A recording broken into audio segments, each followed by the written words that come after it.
I wanted to tell you a little bit about how I like to teach vocabulary. Um, for much of my career, every year I've had like a specific thing that I focused on. The very first year I did this, it was I had one student who just like totally monopolized discussions. And I was so frustrated that I thought, I'm going to study discussion.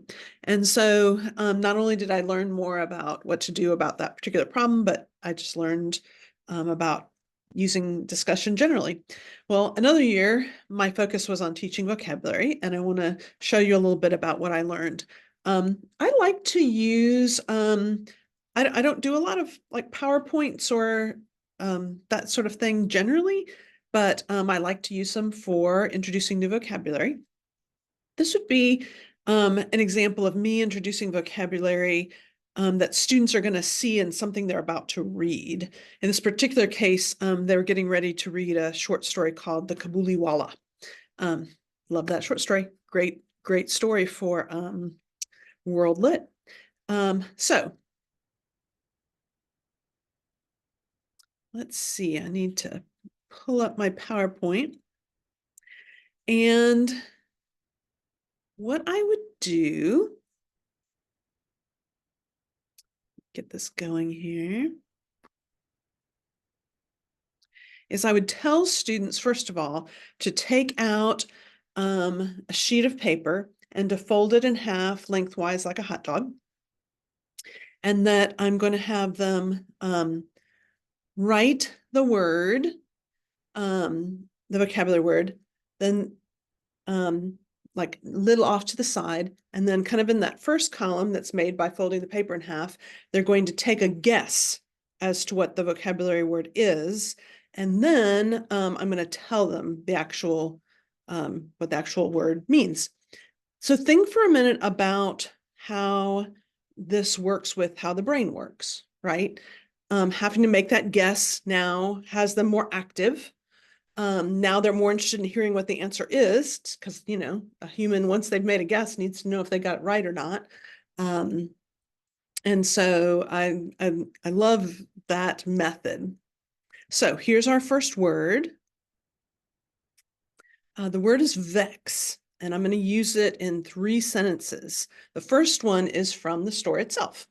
Her mother is often vexed at this, and I would like to stop her prattle, but I would not. Do not vex me by eating all the ice cream before I've even had some. And are you vexed when someone pulls out in front of you in traffic?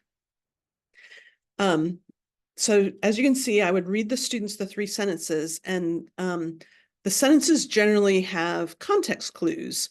Now, the one from the actual story may or may not, but I make sure that the other 2 do, so that students can make a more educated guess, which is a really important skill for them to learn. So this is also teaching them that skill, and I love that.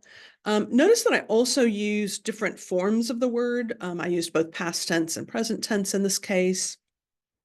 And then, so I let everybody have a chance to make their guess. And then I showed them that to vex means to annoy. And then I like to have a picture that, you know, kind of helps students visualize the new word that they've just learned.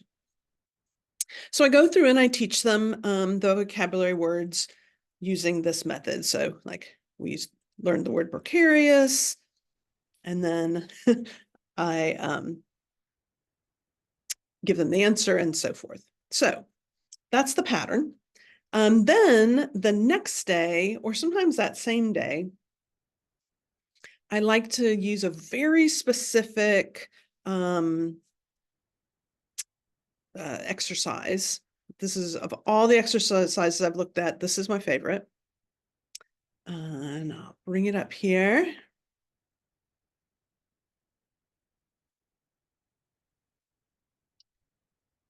So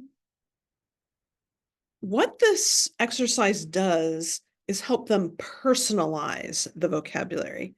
So they have to think about the thing that vexes them most. They have to stop and think, like, what does vex mean? Okay, it means to annoy. The thing that annoys me most is this. And then notice that I asked them to say because. Because if they were just like, the thing that vexes me most is leopards, I would not know if that was a correct use or not, right? Maybe they are really annoyed by leopards. I don't know. But if they said, because my cousin always wears leopard print and that really annoys me, then I'd be like, oh, okay, they get it. So anyway, I love to do this type of thing where they have to personalize and really think about the words. I've seen a lot of teachers who want them to, like, the next exercise is to use the word in the sentence. I've never seen this go well. Once they're really comfortable with the word sometimes, but often it's just, don't do that.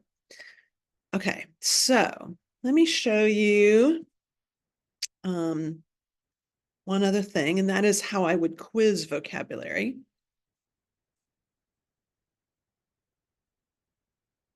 I'm gonna have to stop share and reshare to show it to you.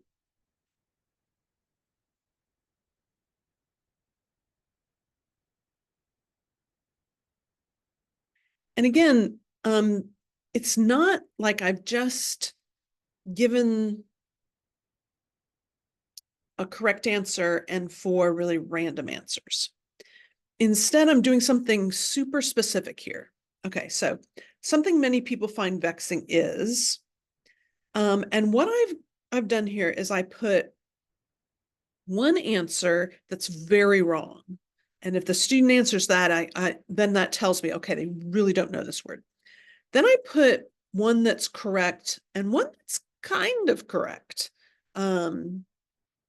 So you could see where eating too much is something that has a negative connotation, but getting caught in traffic is much more likely to annoy people. So that's helping. Like, if they chose eating too much, I'd be like, okay, maybe they kind of get this word, but not fully. So that's, and then I kind of put in one more just because I like to have 4. But I find that this tells me more than just a standard multiple choice where one is right and the other 3 are just like randomly wrong. The final thing I wanted to tell you is that I am putting in the Perusall just a piece that I wrote for myself that year when I was looking at vocabulary. Like, every time I came across a strategy that I liked, I would record it on in this Word doc. And then I had a ton of great ideas to choose from later. And isn't that exactly what I'm having you all do? Why am I asking you to do this? Because it's how I learned how to use a lot of different strategies in my teaching, is by learning about strategies, coming up with the ones I particularly like, keeping track of them, and so forth. So I hope you enjoy my list and go forth and enjoy teaching vocabulary.